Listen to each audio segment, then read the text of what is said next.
নমস্কাৰ, এই মুহূৰ্তত ওলাই আহিছে আজিৰ দিনটোৰ কেইবাটাও গুৰুত্বপূৰ্ণ খবৰ। আজি হৈছে 20 মে বৃহস্পতিবাৰ। আজি ৰাতিপুৱা ভাৰতৰ লগতে অসমৰ বিভিন্ন প্ৰান্তৰ পৰা বহুকেইটা গুৰুত্বপূৰ্ণ খবৰ আপোনালোকৰ বাবে যুগুতাই আনিছোঁ। দৰ্শকসকল, এই গুৰুত্বপূৰ্ণ খবৰসমূহ নিতৌ চাই থাকিবলৈ এই ইউটিউব চেনেলটো ছাবস্ক্ৰাইব কৰি নটিফিকেশ্যন বেলটো অন কৰি ৰাখক আৰু লগতে ভিডিঅ'সমূহ লাইক আৰু শ্বেয়াৰ কৰিবলৈ নাপাহৰিব। এতিয়া আহিছোঁ বিতং বাতৰিলৈ।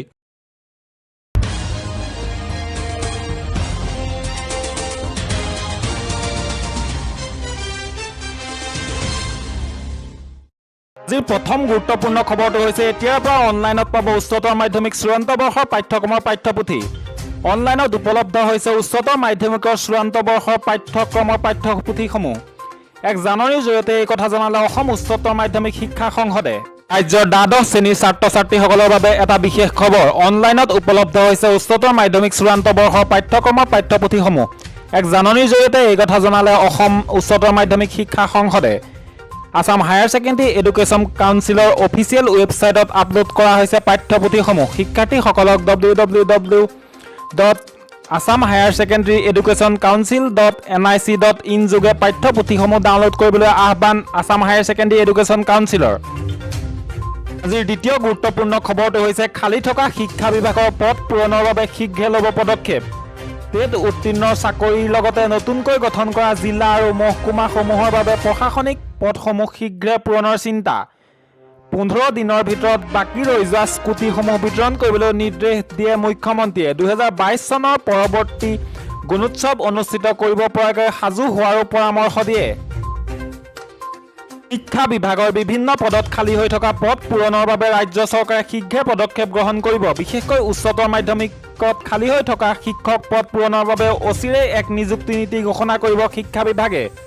আজি জনতা ভৱনত শিক্ষা বিভাগৰ সৈতে মুখ্যমন্ত্ৰী ডক্টৰ হিমন্ত বিশ্ব শৰ্মাই এক পৰ্যালোচনা বৈঠক অনুষ্ঠিত কৰি এই ক্ষেত্ৰত পদক্ষেপ গ্ৰহণ কৰিবলৈ নিৰ্দেশ দিয়ে। শিক্ষামন্ত্ৰী ডক্টৰ অনুজ পেগু আৰু বিত্তমন্ত্ৰী অজন্তা নেওগৰ উপস্থিতিত শিক্ষা বিভাগৰ বিভিন্ন কাম কাজৰ পৰ্যালোচনা কৰি আজি মুখ্যমন্ত্ৰীয়ে বিভাগটোৰ শীৰ্ষ বিষয়াসকলক কেইবাটাও গুৰুত্বপূৰ্ণ নিৰ্দেশ দিয়ে। আনহাতে ৰাজ্যৰ উচ্চতৰ মাধ্যমিক বিদ্যালয়সমূহৰ অগ্ৰাধিকাৰ ভিত্তিত শিক্ষকক নিযুক্তি প্ৰদান কৰা আৰু এই নিযুক্তিৰ বাবে সংশ্লিষ্ট বিদ্যালয়সমূহক কৰ্তৃত্ব প্ৰদান কৰিবলৈ শিক্ষা বিভাগক প্ৰয়োজনীয় এম্পাৱাৰমেণ্ট কমিটি গঠনৰ পৰামৰ্শ দিয়ে মুখ্যমন্ত্ৰীয়ে। তদুপৰি ৰাজ্যৰ অভিযান্ত্ৰিক মহাবিদ্যালয় আৰু পলিটেকনিক শিক্ষানুষ্ঠানসমূহৰ বাবে Assam engineering service recruitment board গঠনৰ বাবেও বিভাগক নিৰ্দেশ দিয়ে মুখ্যমন্ত্ৰীয়ে। এই বৈঠকতে মুখ্যমন্ত্ৰী ডক্টৰ শৰ্মাই চাহ বাগিচা এলেকাত নৱনিৰ্মিত বিদ্যালয়সমূহৰ বাবে শিক্ষকৰ পদ সৃষ্টি কৰা কলেজৰ শিক্ষকৰ নিযুক্তিক এক নিয়মীয়া প্ৰক্ৰিয়াৰূপে গ্ৰহণ কৰা 2022 চনৰ পৰৱৰ্তী গুণোৎসৱ অনুষ্ঠিত কৰিব পৰাকৈ পূৰ্বৰ আয়োজিত গুণোৎসৱৰ ফলাফল ৰূপে হাতত ল'বলগীয়া আন্তঃগাঁথনিমূলক কাম শীঘ্ৰে সম্পূৰ্ণ কৰাৰ বাবেও মুখ্যমন্ত্ৰী ডক্টৰ শৰ্মাই নিৰ্দেশ দিয়ে। ইফালে নতুনকৈ গঠন কৰা জিলা আৰু মহকুমাবিলাকৰ বাবে প্ৰশাসনিক পদসমূহ শীঘ্ৰে পূৰণ কৰাৰ ওপৰতো আজি বিস্তৃত আলোচনা হয় বৈঠকত।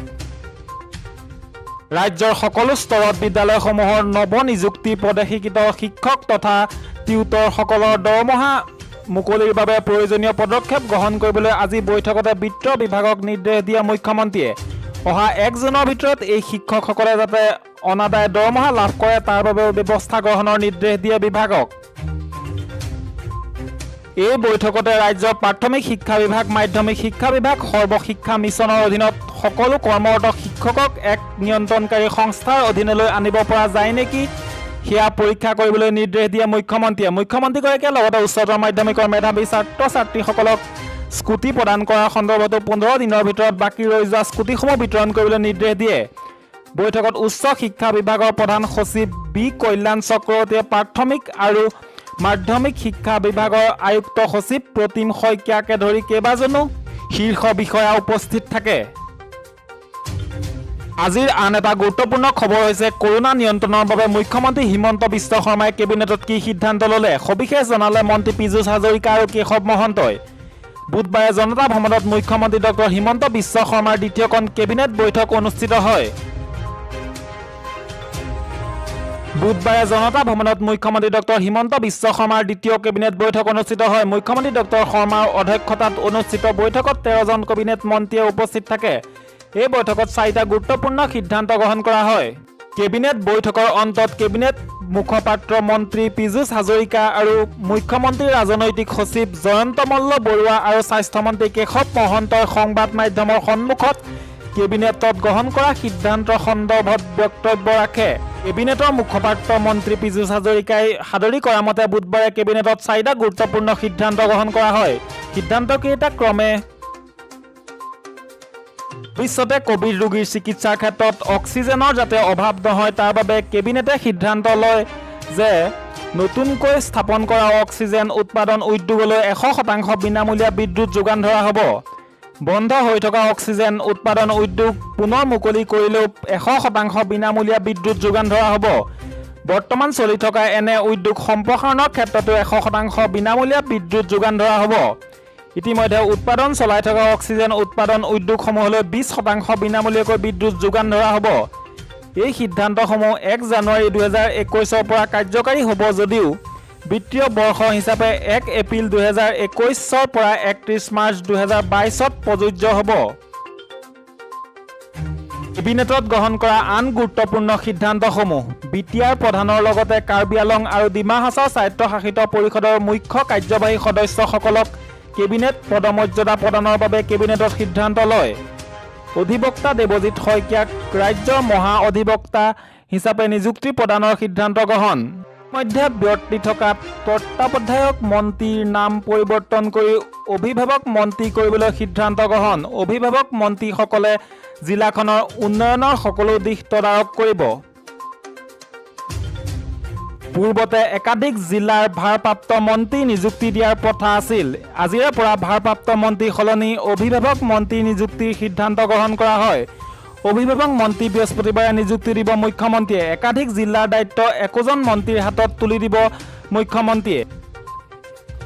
ইপিনে কেবিনেট বৈঠকৰ সন্দৰ্ভত সংবাদ মাধ্যমৰ আগত হোৱা বাৰ্তালাপত স্বাস্থ্যমন্ত্ৰী কেশৱ মহন্তই ক'লে, কোভিডৰ মৃত্যুৰ হাৰ বৃদ্ধিক লৈ আমি চিন্তিত। হোম কোৱাৰেণ্টাইনৰ বাবে বাঢ়িছে মৃত্যুৰ সংখ্যা। বাগানত সেয়ে হোম কোৱাৰেণ্টাইন বিষয়টো আমি উঠাই দিছোঁ।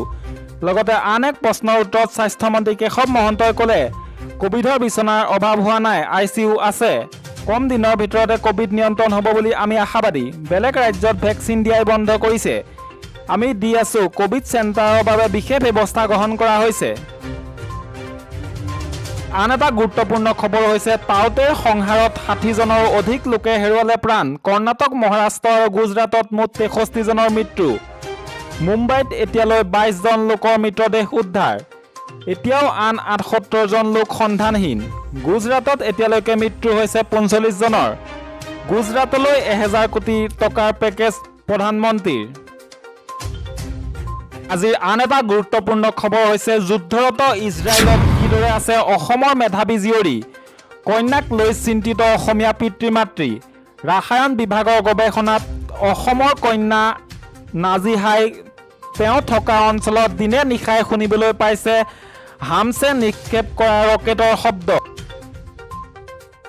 ইজৰাইল আৰু পেলেষ্টাইনৰ যুদ্ধই নিৰ্দা হাৰিছে অসমৰ এহাল পিতৃ মাতৃৰ। কাৰণ তেওঁলোকৰ কন্যা নাজিহা তৰন্নম বৰ্তমান আবদ্ধ হৈ আছে ইজৰাইলত। গোলাঘাট জিলা দেৰগাঁৱৰ শিক্ষক তথা গোলাঘাট জিলা সাহিত্য সভাৰ উপসভাপতি তফজ্জুল হক বৰবৰা আৰু মাতৃ শিক্ষয়িত্ৰী মাফিদা বেগম এতিয়া কন্যাক লৈ চিন্তিত। ইজৰাইল বেন কুৰিয়াম বিশ্ববিদ্যালয়ৰ ৰাসায়ন বিভাগত গৱেষণাৰ ছাত্ৰী নাজিহাই বৰ্তমান অনাহাৰে অনিদ্ৰায় দিন পাৰ কৰিছে। নাজিহাৰ পিতৃ মাতৃয়ে জনোৱা মতে নাহিদা থকা অঞ্চলত দিনে নিশাই ৰকেটৰ শব্দ জীয়ৰীয়ে শুনিবলৈ পাইছে। কিন্তু পেলেষ্টাইনৰ পৰা নিক্ষেপ কৰা ৰকেট আকাশ মাৰ্গতে ধ্বংস কৰিছে ইজৰাইলে। প্ৰতিদিনাই জীয়ৰী নাজিহাই পিতৃ মাতৃক ইজৰাইলৰ ভয়ংকৰ পৰিস্থিতিৰ কথা জনাইছে।